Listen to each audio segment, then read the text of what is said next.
देखिए, अभी तक जो 3 सबसे बड़ी समस्या देखने को मिली, वो हर जिले हर पंचायत में अगर सबके समावेशित एक बयान देना हो तो बिहार में सबसे बड़ी समस्या बेरोजगारी और पलायन। ये सर्वस्पर्शी है। सभी जाति, सभी वर्ग, सभी प्रखंड, सभी पंचायत, किसी भी जिला में जाइए, बेरोजगारी और पलायन सबसे बड़ी समस्या के तौर पर दिखा है। अब आप ये कह सकते हैं कि बेरोजगारी और पलायन एक बड़ा मुद्दा है, ये जानने के लिए इतनी बड़ी पदयात्रा करने की क्या जरूरत है? ये तो आप लोग को बैठे बैठे मालूम है। ऐसी बात नहीं। जब पदयात्रा किया तो पिछले 17 महीनों में 5000 से ज्यादा गांव में जाकर जो देखा, तो ये पता चला कि बेरोजगारी और पलायन की विकरालता क्या है, इसका सामाजिक आर्थिक पहलुओं की समझ बनी। जैसे मान लीजिए कि पलायन को लेकर ऐसा लोगों का मानना है कि जो बिहार से गरीब लोग हैं, वो बहुत बड़ी संख्या में युवा और गरीब यहाँ से बाहर जाता है मजदूरी करने। लेकिन पदयात्रा के दौरान जो मैंने पाया कि ये बात पूरी सच्चाई नहीं है।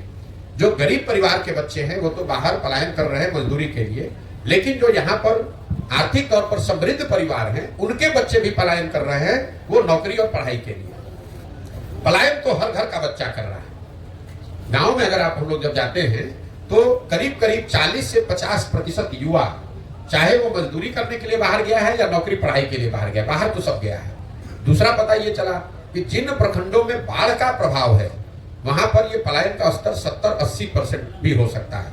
गांव में जब हम लोग जाते हैं तो बहुत बड़ी संख्या में महिलाएं, बुजुर्ग और छोटे बच्चे मिलते हैं, नवयुवक नहीं मिलते हैं। इसका एक सामाजिक पहलू आप देखिए। बहुत लंबे समय से ये पलायन की वजह से लोगों के मन में, समाज में परिवार की परिकल्पना ही धीरे धीरे ध्रुवी पड़ गई है। जैसे पहले परिवार की परिकल्पना में लोगों की समझ थी कि पति पत्नी, बाल बच्चे, माता पिता साथ में रहते हैं।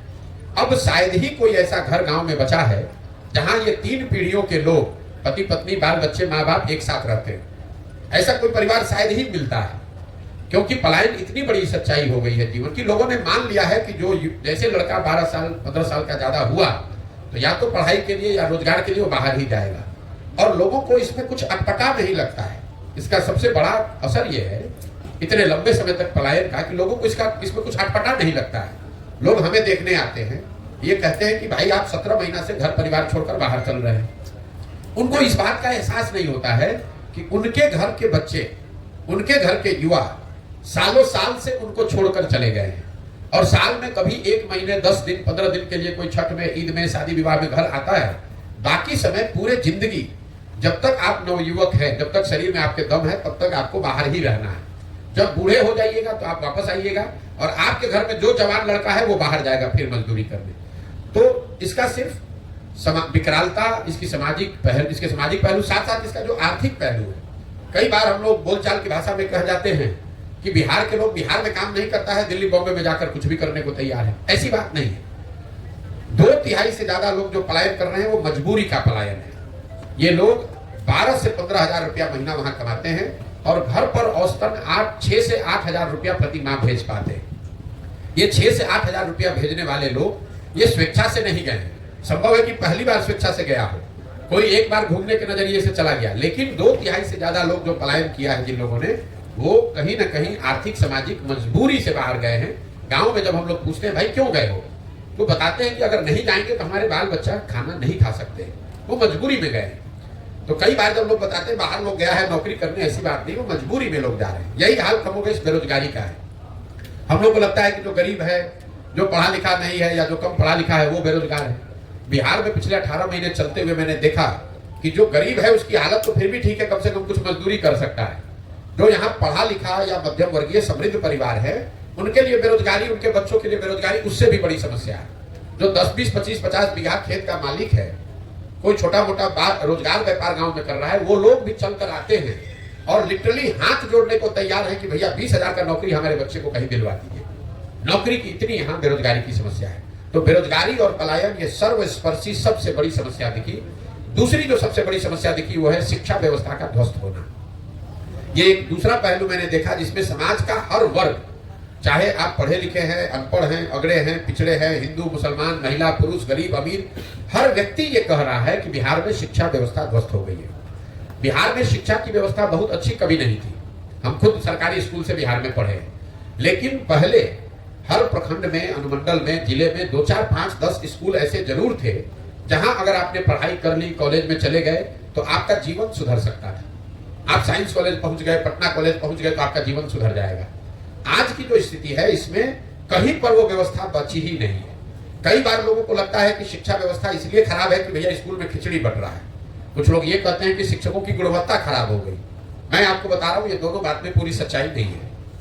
अगर सिर्फ खिचड़ी बांटने से शिक्षा व्यवस्था बिहार में खराब होती तो लोग ये ध्यान नहीं देते हैं कि 8वें क्लास से ऊपर के जो स्कूल हैं, विद्यालय हैं या कॉलेज है, उसमें तो खिचड़ी नहीं बट रहा है। वहां पर पढ़ाई क्यों नहीं हो रही?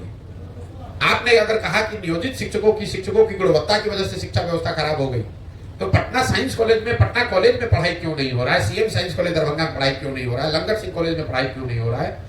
वहां पर तो नियोजित शिक्षक नहीं है। पढ़ाई की व्यवस्था इसलिए खराब हुई है कि जो मेरी समझ बनी 18 महीनों में, कि कहीं ना कहीं सरकार और समाज, मैं अंडरलाइन कर रहा हूं समाज को भी, सरकार और समाज दोनों की प्राथमिकता में शिक्षा अब रह ही नहीं गई है। किसी को चिंता ही नहीं है कि पढ़ाई होनी चाहिए। सरकार ने एक व्यवस्था बना दी, समता मूलक शिक्षा नीति के नाम पर हर गांव, हर पंचायत में 2-4 गो बिल्डिंग बना दिया गया। नतीजा क्या हुआ?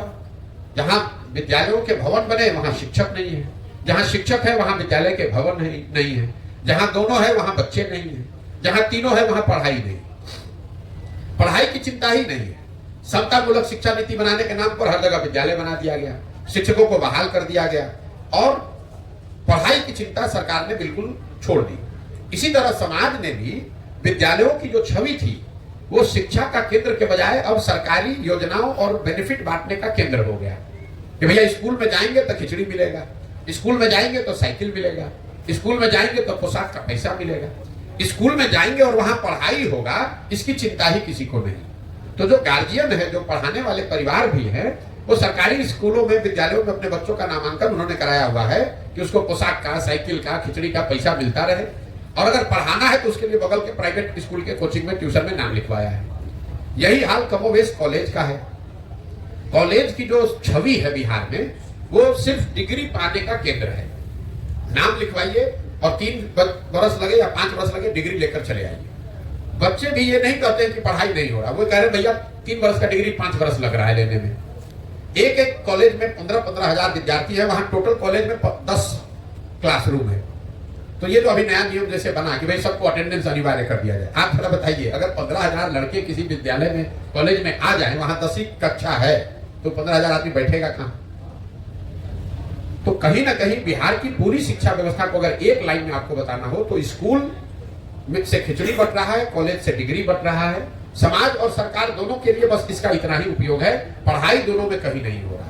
यही कारण है कि बिहार में जितने अनपढ़ बेरोजगार हैं उससे ज्यादा पढ़े लिखे बेरोजगार हैं, जिनके पास डिग्री है लेकिन समझदारी, ज्ञान कुछ नहीं है। तीसरी जो सबसे बड़ी